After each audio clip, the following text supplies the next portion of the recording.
एक मौलवी साहब जिनकी काफी ज्यादा उम्र हो चली है, वह अपनी टूटी सी झोपड़ी के अंदर एक चारपाई के ऊपर आराम कर रहे थे। तभी अचानक से उस झोपड़ी के बाहर एक महिला कलेक्टर की गाड़ी आकर रुकती है। उसके बाद महिला कलेक्टर उसमें से उतरती हैं और झोपड़ी के अंदर जाने लगती हैं।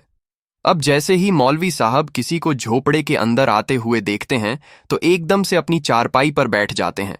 उसके बाद वह महिला कलेक्टर आकर उनके पैर छूती है और कहती है कि अब्बू, मैं आ गई।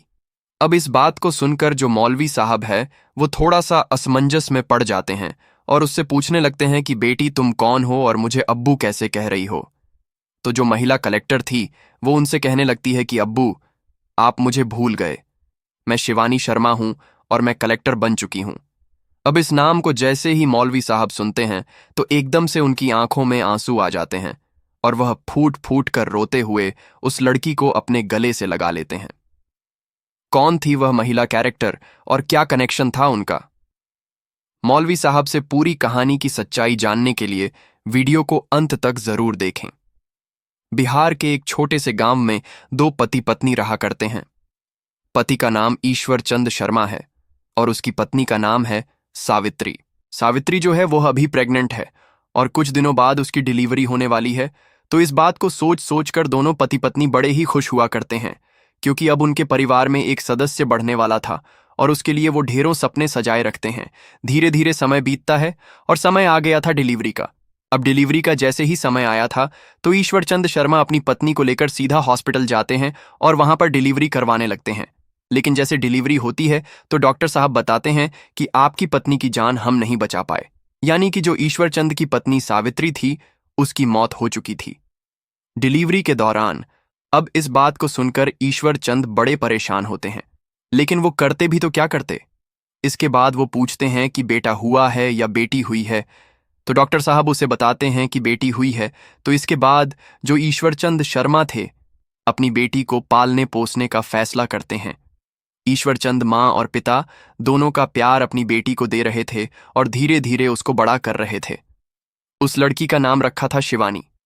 अब शिवानी धीरे धीरे बड़ी होती है, वो स्कूल जाने योग्य होती है। तो उसके पिता एक अच्छे से स्कूल में उसका एडमिशन कराते हैं और उसकी अच्छे से देखभाल किया करते हैं। कुछ समय बीतता है और कुछ समय बाद जो शिवानी होती है वो 10वीं क्लास में होती है और 10वीं क्लास के उसने एग्जाम दे दिए थे। शिवानी पढ़ने लिखने में काफी ज्यादा होशियार थी और उसके पिता अपनी बेटी की इन बातों की खुशी मनाया करते थे कि उनकी बेटी पढ़ने लिखने में काफी ज्यादा होशियार है और वो अपनी बेटी को अप्रिशिएट किया करते थे। कहा करते थे कि बेटी, तू पढ़ लिख कर जरूर से कोई बड़ा अफसर बनेगी और मेरा नाम रोशन करेगी। लेकिन दोस्तों, ऊपर वाले को कुछ और ही मंजूर था। एक दिन अचानक से जो ईश्वर चंद जी हैं उनकी एक हादसे में मौत हो जाती है और इसके बाद जो बेटी थी वह घर पर अकेली रह जाती है। और जैसे ही उसे पता चलता है कि उसके पिता की हादसे में मौत हो गई है तो वह फूट फूट कर रोने लगती है। अब शिवानी के रिश्तेदार सभी यहां पर इकट्ठा हो जाते हैं और वह सभी लोग यह तय करने लगते हैं कि शिवानी को अपने साथ कौन ले जाएगा। तभी वहां पर शिवानी की बुआ आती है और वो उन लोगों से कहने लगती है कि कोई बात नहीं, शिवानी को मैं अपने पास रख लूंगी और मैं अच्छी तरह से इसका पालन पोषण कर लूंगी। इसके बाद जो शिवानी होती है, सभी रिश्तेदारों की मर्जी से शिवानी को शिवानी की बुआ के पास छोड़ दिया जाता है। अब शिवानी अपनी बुआ के यहां पर रहने लगती है, लेकिन धीरे धीरे उसे महसूस हो जाता है कि उसकी बुआ यहां पर उसे पालने के लिए नहीं लाई है। वो तो केवल उससे काम करवाना चाहती है, क्योंकि उसकी बुआ उससे घर का पूरा काम करवाया करती और उसके बाद ही उसे खाने पीने के लिए दिया करती। लेकिन जो शिवानी थी वो सभी चीजों को सहन करते हुए वहीं पर रहती है और सोचती है कि कोई बात नहीं, अब मेरे माता पिता नहीं है तो यही ठीक है, कम से कम यहां पर खाने के लिए खाना तो मिल रहा है। इसके बाद शिवानी को एक दिन पता चलता है कि जो उसने 10वीं क्लास के पेपर दिए थे उन पेपरों का रिजल्ट आ गया है। अब शिवानी जैसे ही अपना रिजल्ट देखती है तो उसे पता चलता है कि उसने पूरे जिले को टॉप किया है। उसके बाद वह अपनी भुआ के पास जाती है और उन्हें बताती है कि भुआ, 10वीं क्लास में मैंने पूरे जिले को टॉप किया है, तो आप ऐसा करो, मेरा आगे किसी अच्छे से स्कूल में एडमिशन करा दो और मैं आगे पढ़ना लिखना चाहती हूँ। मैं पढ़ लिख कर किसी बड़ी सी पोस्ट को हासिल करूंगी, क्योंकि मेरे पिताजी का यही सपना था। वो बार बार कहा करते थे कि तू पढ़ने लिखने में काफी ज्यादा होशियार है और तू किसी बड़ी सी पोस्ट को हासिल करेगी। अब इस बात को सुनने के बाद उसकी बुआ को मानो काटो खून नहीं था, और वह कहने लगती है कि अगर तू पढ़ने लिखने के लिए जाएगी तो घर का काम कौन देखेगा। शिवानी अपनी बुआ को मनाने की कोशिश करती है, लेकिन उसकी बुआ उसे साफ साफ मना कर देती है और कहती है कि तुझे इस घर के अंदर ऐसे ही रहना होगा। इसके बाद शिवानी अपने आप को एक कमरे में बंद कर लेती है और फूट फूट कर रोने लगती है। उसे अपने पिता की वो सारी बातें याद आ रही थीं जो उसके पिता उससे कहा करते थे, और उन सभी बातों को सोच सोच कर वह फूट फूट कर रोती रहती है। रोते रोते धीरे धीरे रात हो गई थी, लेकिन रात के समय तक ना तो कोई उसे खाना देने वाला आया था और ना ही कोई यह कहने वाला आया था कि बेटी मत रो, हम तेरा एडमिशन करा देंगे। इसके बाद शिवानी अपने आप को संभालती है और परिस्थितियों के साथ जीने की कोशिश करने लगती है। कई बार तो उसके दिमाग में ख्याल आता है कि मैं इस घर को छोड़कर चली जाऊं, लेकिन वो जाती भी तो कहाँ जाती, क्योंकि उसकी बुआ उसे अपने साथ लेकर आई थी, और साथ में उसका जो घर था, जिस घर के अंदर वो रहा करती थी, उस घर को बेचकर भी बुआ ने अपने पास पैसे रख लिए थे, क्योंकि गांव की जमीन थी तो गांव के ही एक पड़ोसी को उसने दे दी थी और कहा था कि जो कुछ भी पैसे तुम इसके दे सकते हो उन पैसों को मुझे दे दो, मैं इसकी देखभाल करूंगी तो उसमें काम आ जाएंगे। शिवानी इसी तरह से अपना जीवन जीती रहती है और वहीं पर बनी रहती है। उसको दिन भर पूरा काम करना पड़ता और उसके बाद भी खाने के लिए उसे जब मिला करता जब पूरा परिवार खाना खा लिया करता। इन सभी बातों को देखकर शिवानी बहुत ज्यादा परेशान हो जाती है और वह अब इस घर में नहीं रहना चाहती।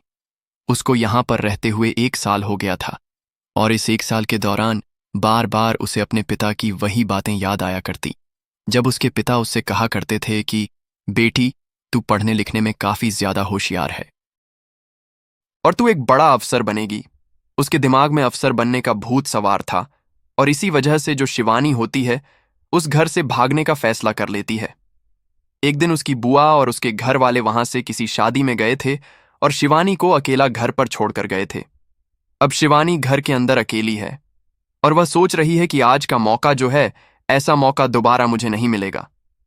इस बात को सोच सोच कर शिवानी अपना सारा सामान पैक करती है और पैक करने के बाद चुपके से उस घर से निकल जाती है और रेलवे स्टेशन की तरफ जाने लगती है।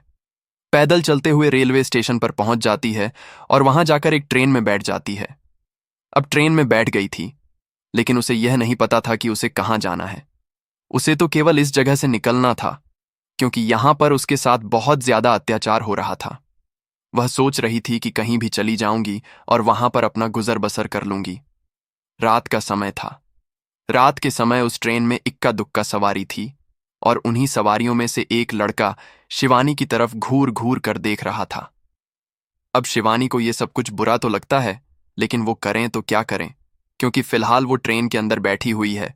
उसके बाद वो लड़का अपना फोन निकालता है और फोन निकालकर अपने साथियों के पास फोन करता है और उनसे कुछ बातें करने लगता है। अब शिवानी भी ये सब कुछ होता हुआ देख रही थी और इस बात को देखकर वो बड़ी घबरा जाती है, और जैसे ही अगला स्टेशन आता है तो उसी डिब्बे के अंदर, जिस डिब्बे के अंदर शिवानी बैठी हुई थी और वह लड़का बैठा हुआ था, एकदम से 3 लड़के और चढ़ते हैं और वो सभी उस लड़के के पास जाते हैं।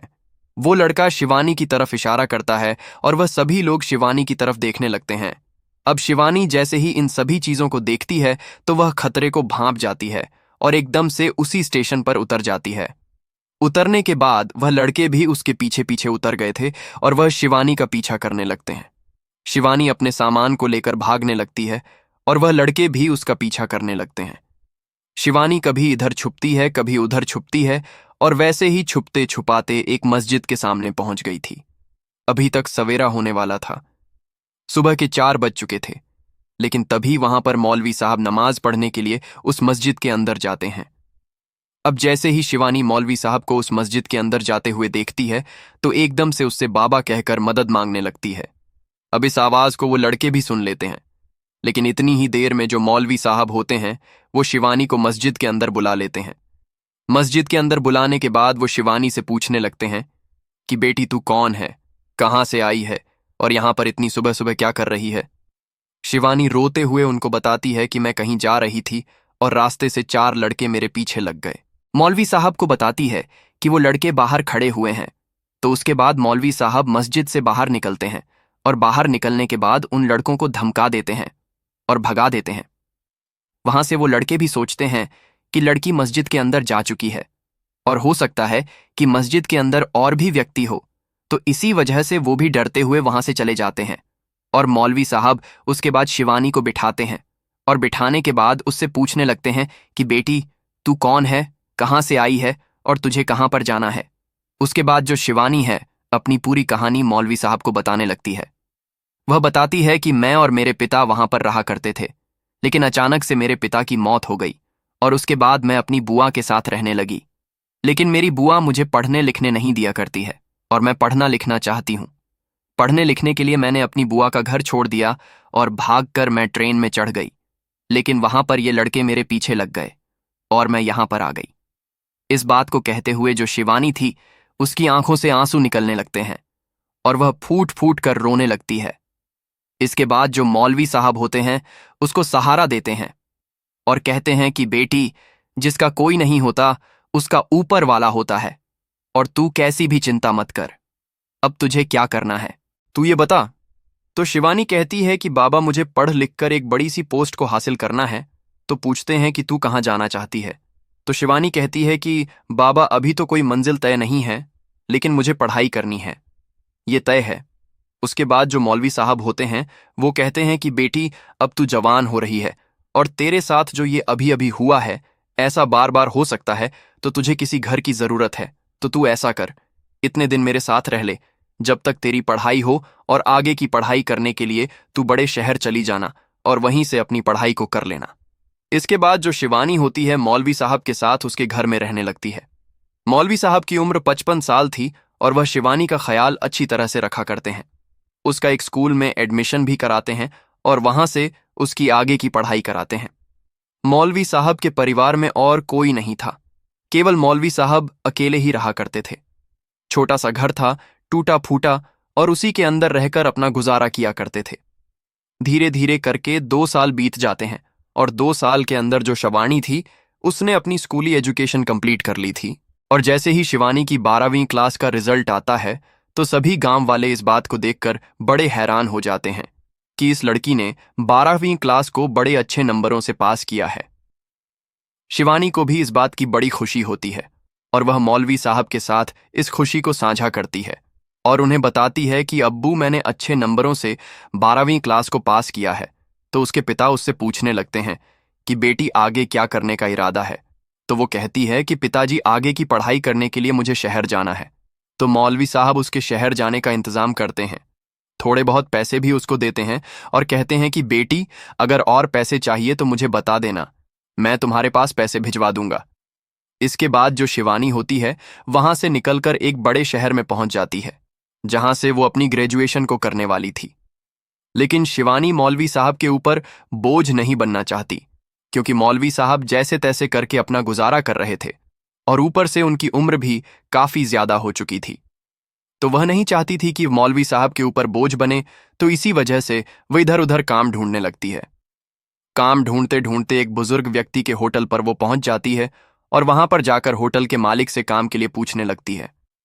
अब होटल का मालिक पहले उस लड़की की तरफ देखता है और उससे पूछता है कि बेटी, तुम क्या काम करोगी। तो वह बताती है कि बाबूजी, मैं पढ़ी लिखी हूं, आप जैसा चाहो वैसा काम मैं कर दूंगी, कोई भी काम हो वही चलेगा, लेकिन मुझे पढ़ने के लिए थोड़ा सा टाइम चाहिए और वो टाइम मुझे जरूर चाहिए। उसके बाद जो होटल के मालिक होते हैं वो शिवानी के बारे में शिवानी से पूछने लगते हैं। कहते हैं कि बेटी, तुम कौन हो और कहाँ से आई हो और किस वजह से तुम्हें काम चाहिए, क्या तुम्हारे परिवार वाले तुम्हारे साथ नहीं रहते। तो उसके बाद शिवानी रो रो कर अपनी पूरी कहानी होटल के मालिक को सुनाती है। होटल का मालिक भी जैसे शिवानी की पूरी कहानी सुनता है तो वह भी पूरी तरह से भावुक हो जाता है और उससे कहता है कि बेटी, कोई बात नहीं, अगर ऐसी ही बात है तुम्हें पढ़ना है तो तुम बेशक से यहीं पर रहकर पढ़ सकती हो। तुम्हारी पढ़ाई में जो भी मदद होगी वह मैं करने के लिए तैयार हूं, और तुम्हें जैसा भी काम करना हो वैसा काम तुम इस होटल में कर सकती हो। यानी कि होटल मालिक अब शिवानी को आगे पढ़ाना चाहते हैं। इसका कारण यह था कि होटल मालिक की भी एक बेटी थी और उसको पढ़ाने के लिए होटल मालिक ने बहुत ही ज्यादा जद्दोजहद की थी, लेकिन वह किसी भी पढ़ाई को पास नहीं कर पाई और वह घर पर ऐसे ही बैठी रहा करती है। अब शिवानी के अंदर अपनी बेटी का प्रारूप देखते हैं और कहते हैं कि बेटी, अगर तू पढ़ लिख कर बड़ा अफसर बन गई तो मैं अपने आप को धन्य समझूंगा। इसके बाद जो होटल मालिक होते हैं वो उसकी पढ़ाई लिखाई का खर्चा उठाते हैं और साथ में जो शिवानी होती है वह होटल पर ही काम करने लगती है। धीरे धीरे समय बीता और समय के साथ साथ शिवानी अपनी ग्रेजुएशन कंप्लीट कर लेती है। और जैसे ही शिवानी की ग्रेजुएशन कंप्लीट होती है तो उसके बाद अब होटल मालिक से कहने लगती है कि बाबूजी, अब मुझे आगे की पढ़ाई करने के लिए दिल्ली जाना होगा। तो उसके बाद जो होटल का मालिक होता है वह उसे खुशी खुशी दिल्ली भेज देता है और उसका पूरा खर्चा उठाने की जिम्मेदारी लेता है। वह शिवानी का खुद जाकर एक अच्छे से कोचिंग सेंटर में एडमिशन कराता है और उसके रहने खाने का इंतजाम वहां पर कर देता है। शिवानी मन लगाकर मेहनत करती है और मेहनत करने के साथ धीरे धीरे कुछ समय बाद जो शिवानी होती है वो डिस्ट्रिक्ट कलेक्टर बन जाती है। अब वो डिस्ट्रिक्ट कलेक्टर जैसे ही बनती है तो ये खुशखबरी वो होटल मालिक को देती है और होटल मालिक इस बात को सुनकर बड़ा ही खुश होता है। इसके बाद जो शिवानी होती है वह ट्रेनिंग के लिए चली जाती है और अपनी ट्रेनिंग कंप्लीट करने के बाद एक जगह पर उसकी पोस्टिंग हो जाती है। अब शिवानी के पास सरकारी गाड़ी थी, सरकारी आवास था, उसे रहने खाने की कोई भी दिक्कत नहीं थी और वह एक जिला कलेक्टर बन गई थी। इसके बाद जो होटल मालिक होता है वो एक दफा उससे मिलने के लिए भी जाता है। शिवानी उसका अच्छे से वेलकम करती है और पिताजी पिताजी कहकर उसको संबोधित करती हैं। अब जैसे होटल मालिक उससे मिलने के लिए आया था तो एकदम से उसे मौलवी साहब की याद आ जाती है, क्योंकि मौलवी साहब ने भी उसके साथ बहुत ही अच्छा व्यवहार किया था और 2 साल तक उसकी देखरेख की थी और 12वीं क्लास तक उसे शिक्षा दिलाई थी। इसके बाद जो शिवानी होती है वो मौलवी साहब से मिलने का मन बना लेती है। उसके बाद वह अपनी गाड़ी लेती है और गाड़ी लेकर सीधा मौलवी साहब के पास चली जाती है।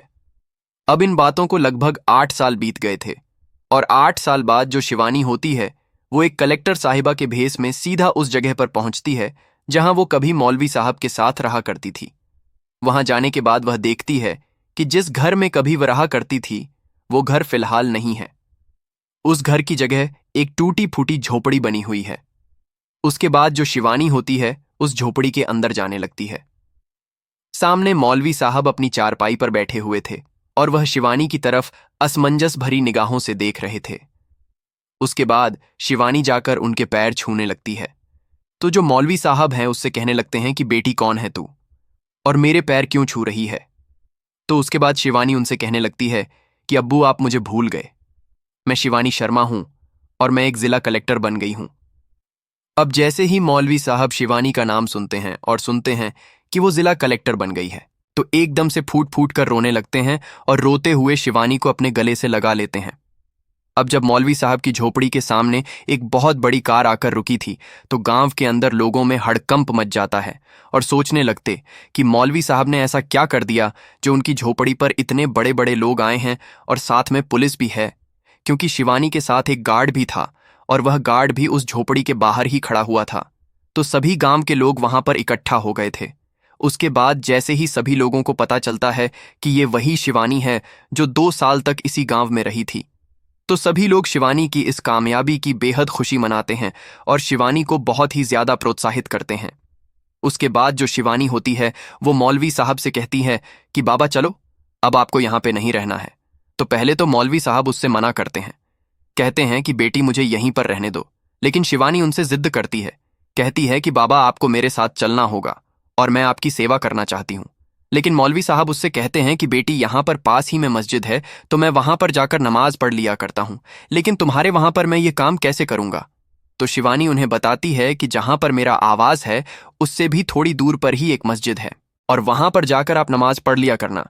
अगर आपको यह लगता है कि मैं एक हिंदू हूं तो ये चीज अपने दिमाग से निकाल दो, क्योंकि उस टाइम पर जिस टाइम पर आपने मेरी मदद की थी तो आपने ये चीज नहीं देखी कि मैं हिंदू हूं या मुस्लिम हूं। आपने इस चीज का भेद बिल्कुल से अपने दिमाग से निकाल दिया था। तो मैं भी आपकी सेवा इसी तरह से करूंगी। आप मेरे पिता समान हो और पिता की तरह ही मैं आपकी सेवा करना चाहती हूं। ऐसा कहकर शिवानी मौलवी साहब को अपने साथ ले जाती है और इसकी इस बात को देखकर गांव के सभी लोग इस बात की वाहवाही करने लगते हैं। मौलवी साहब उसके घर में रहा करते और पास वाली मस्जिद में नमाज पढ़ने के लिए चला जाया करते। जो शिवानी है वो मौलवी साहब की अच्छी तरह से देखरेख किया करती है और जब कभी शिवानी से कोई मिलने के लिए आया करता है तो वो मौलवी साहब को घर के अंदर देखकर बड़ा ही हैरान हो जाता है। लेकिन जब शिवानी पूरी कहानी उनको बताया करती है तो वो लोग भी शिवानी की तारीफ किया करते हैं और कहते हैं कि ये होती है असली इंसानियत। कभी कभी वो होटल मालिक भी उससे मिलने के लिए आया करता है।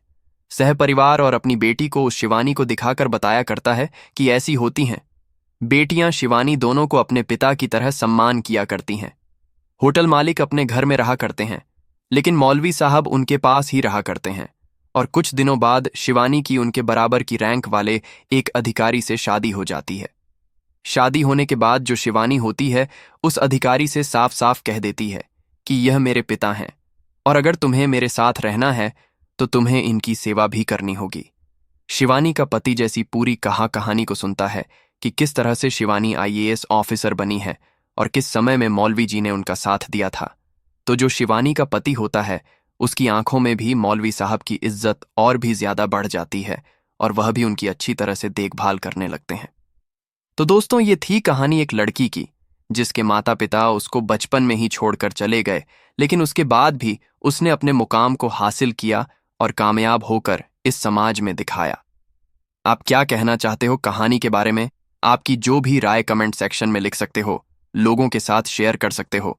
इन कहानियों को सुनाने का उद्देश्य किसी को परेशान करना बिल्कुल भी नहीं है।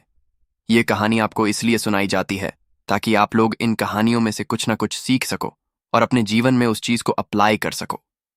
मिलते हैं किसी नेक्स्ट वीडियो में नए टॉपिक के साथ।